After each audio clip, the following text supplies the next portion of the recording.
the only reason I'm really even here right now is because I had to take out the trash. It's my like week at the shop, take out the trash, and I was just like, well, if I'm going to the shop at like 1:18 a.m., I might as well like create some content. I'm running out of questions, so like we're gonna get some weird ideas for like these little intros pretty soon. Did I learn how to cut hair before I went to school, and if so, how? So yeah, barber school doesn't really teach you how to cut hair, honestly. At least the barber schools that I know of. And one thing that I really did, honestly, was watch a lot of YouTube videos. Back when YouTube was first out, I watched like Cake and It Was Randy was like the dude that I noticed, and of course Chuka as well. And so I really just watched them, but really I just engulfed myself in YouTube. It's kind of weird like saying that like while I make a video for YouTube for you guys to learn, because that's exactly what I was doing. I remember like I would look up a video 30 minutes before I had a haircut. Like I literally text my clients like before they came over like, hey, do you know what you want? Like as a haircut? Like I just want to know like if you know. I'm like, yeah. I'm like, all right, what do you want to get? And then they were like, whatever haircut, like maybe like a 4 on top ball fade or 4 on top like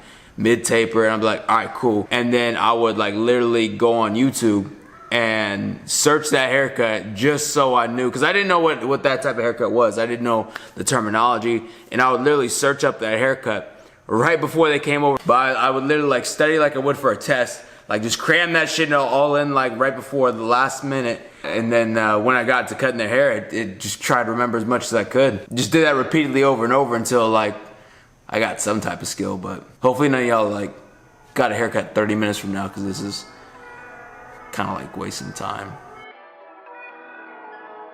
What is good, y'all? It's your boy Dlucs back here again on another Dlucs Sundays with my boy Dylan. You guys might remember him from the Krusty the Clown video.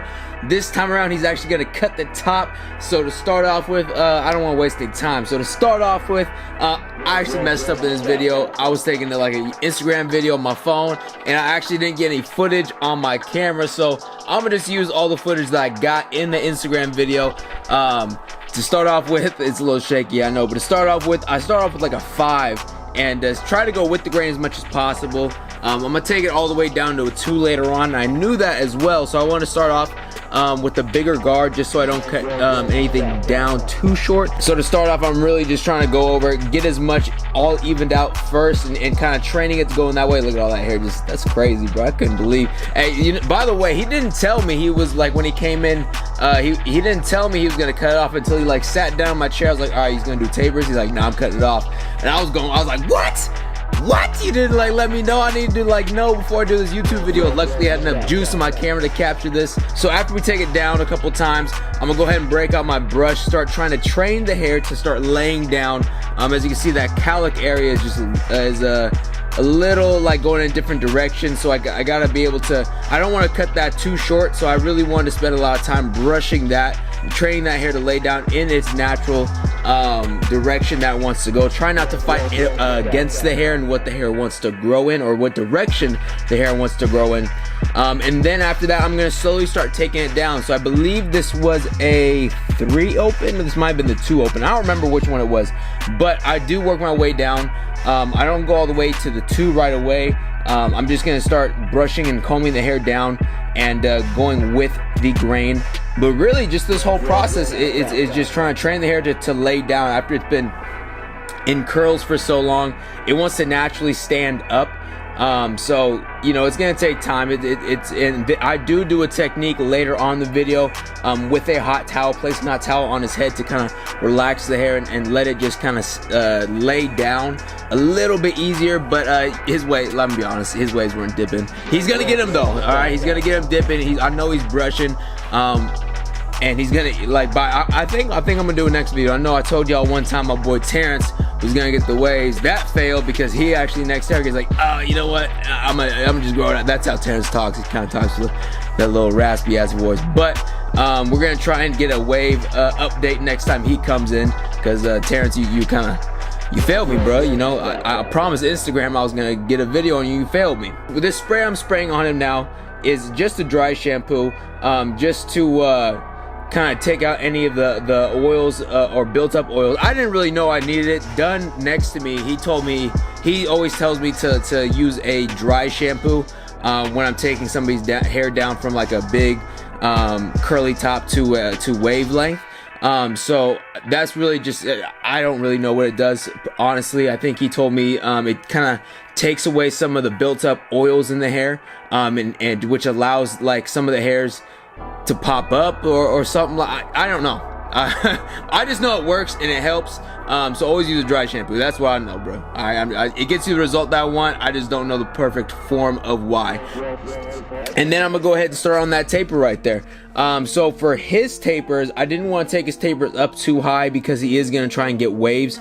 So I was watching like a 360 Jeezy video one time, and he was talking about how doing like a high taper, but it's like a high taper but a low taper, like, you know, it's a condensed high taper. So this is kind of something that I try to do. I didn't try to stretch it out too far. I try to keep it a little bit lower, and keep as much darkness up top as possible.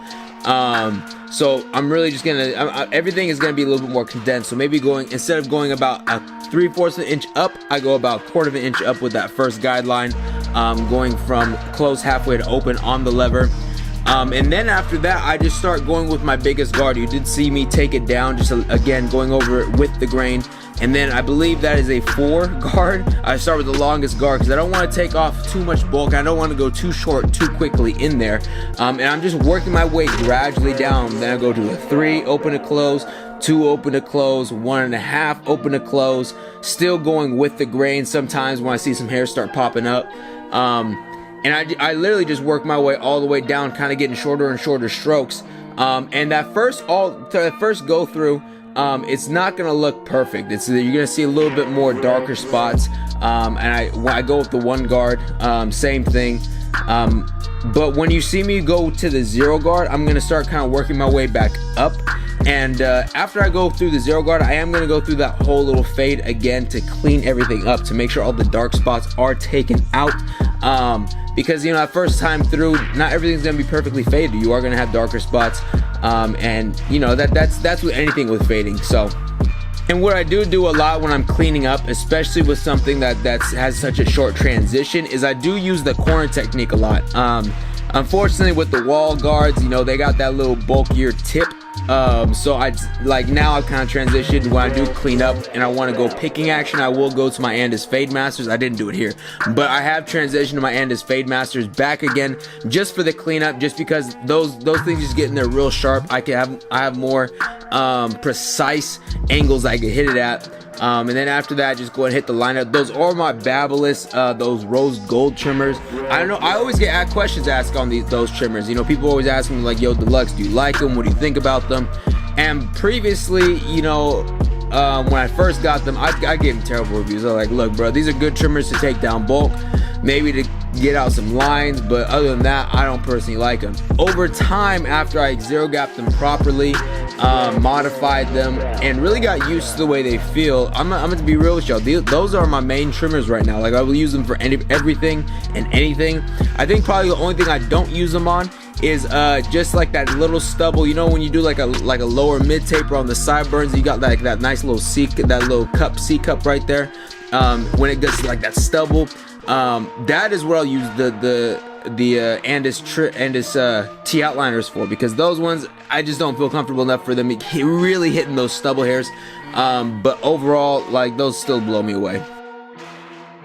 And if you guys are keeping up with the back taper, it's literally just the same steps on the back taper. I don't go anywhere higher when setting that first guideline, higher than like the very bottom of the ear. Remember, I do want this to be a little bit higher taper, but I'm not trying to take it up too high to where it's like going all the way up his head. So I'm trying to keep it, you can see where his head starts, that slant where the occipital bone is at. I really try to keep all that fade under there. Also, for the barbers that are watching, I'm going to be creating a nice instructional video on how I go about creating a viral Instagram post. The one I'm going to be going over is the one that you see right now, of my Indian homie with the curls. Not only am I going to be going over what I did in this video which made it go viral, but I'm also going to break down what you need to do to your videos to ensure that you create more engagement for your content, so you can see continued growth on your profile. I want to go ahead and send this to you for free. It's going to drop Wednesday. I'm going to be sending them out into your email on this Wednesday, so if you want to be a part of that, I'll put that link down below in the description, so that way on Wednesday when it drops, you'll be the first one to go ahead and get it. If you guys are watching past that Wednesday date, don't worry, you guys can go ahead and still enter your email and I will send that video to you guys right away. Still just more cleaning up and you know, I take real short strokes, especially with going through something like this. I'm not really flicking out too much. I'm really applying pressure when I go in, and I have short, precise strokes of how far up I want to go. Right here, still just taking, I wasn't happy with how the top bulk was looking.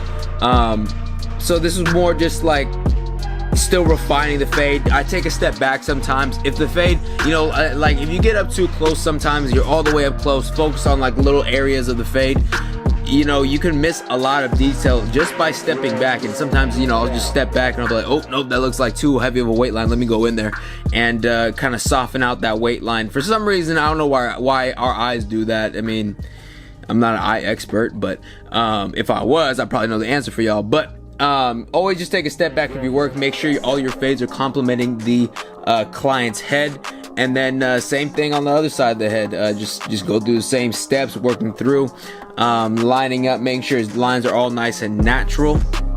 And then moving on to the lineup part. Now to start off, I do go ahead and apply some spritz. That is just to kind of keep the hair from moving around too much, since his hair is kind of laying down and is a little bit longer. I don't want it moving around or going back into his hair when I am lining him up. I do take that hairline down with a 1.5, just a tad bit shorter, just to make it a little bit, the hairline a little bit crispier when I do line it up. And then I'm gonna go ahead, start from the center and work out to my right side, and then I just repeat on the same thing on the left side, trying to keep it as natural as possible, trying to complement always his head shape and his forehead structure as well. And then halfway through there, you know, I kind of, you know, whenever I'm going through haircuts, sometimes I'll be doing other things. It's weird. Like right now, what I'm doing a lot with my haircuts is like I'll do the fade or I'll do the taper, and then I'll hit the lineup, and halfway through the line, I'll take a step back and I can all of a sudden see the structure of his head a little bit better, and I'll be like, nope, that needs to be fixed real quick in the fade. Let me bring this up a little bit, or let me shade this out a little bit more, soften this up.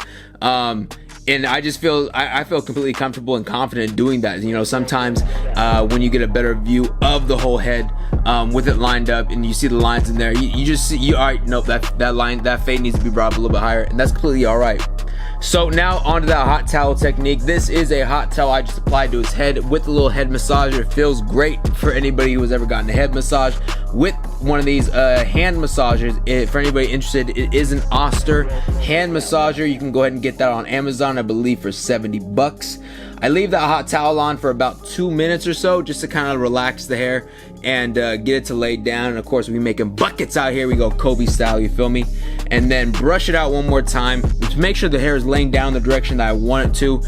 I believe I go over it maybe 1 or 2 more times, just to make sure any hairs that are sticking up kind of get cut off, and anything that's not laying down previously goes and lays down correctly.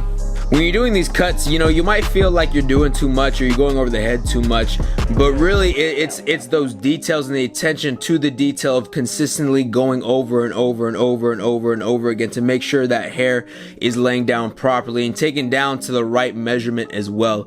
I know sometimes the haircut, sometimes I wonder, like, damn, does this person think I'm doing a shitty job? I used to think that. Now I'm just like, bro, I know I kind of have a good feeling of what I'm doing, and it's understandable to feel that way, but you're always trying to service your client the best as possible. So, you know, however long it takes you, or however long it takes you to take down the hair to get it to the right length, I mean, as long as the desired outcome is reached, I don't see a problem with doing that at all, or taking that added amount of time. I honestly take about an hour on each haircut, no matter the haircut, because I want to be as detailed as possible, even if it's a simple haircut.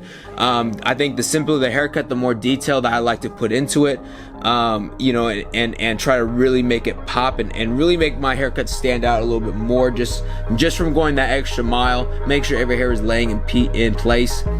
And you guys did see me go ahead and place hair fibers on. That's just to make that hairline pop. I do, when I apply the hair fibers, I kind of like lightly press on the applicator. I know some people always ask, like, how do you apply your hair fibers? I just really apply it lightly first. If you press too hard, sometimes you're gonna get too much squirting out, and it's gonna create an awkward dark line that you gotta brush out later, or it's not gonna look good. Always apply like a light layer first. You could always add layers on. It's kind of embarrassing and not like it's kind of hard to take them off and do it that way. But that is the end of the tutorial right there. Big chopper. I mean, he's looking 100% better. I think this cut came out crisp. I was pretty proud of the fact that those tapers stayed lower than a natural high taper, but it is a high taper. It's gonna give him the perfect wavelength, as well as making sure that I did see something before I ended the video. I was like, oh, let me get that little line right there. But that is the end of the video. I appreciate you guys listening. Don't forget, if you guys want to get that tutorial of how I made that video go viral, go ahead. I'll place that link down below in the caption, and you can go ahead and just enter your email, and I will send that video out to you guys by this Wednesday. So thank you again. I will see you guys next week on Dlucs Sundays. We out, baby.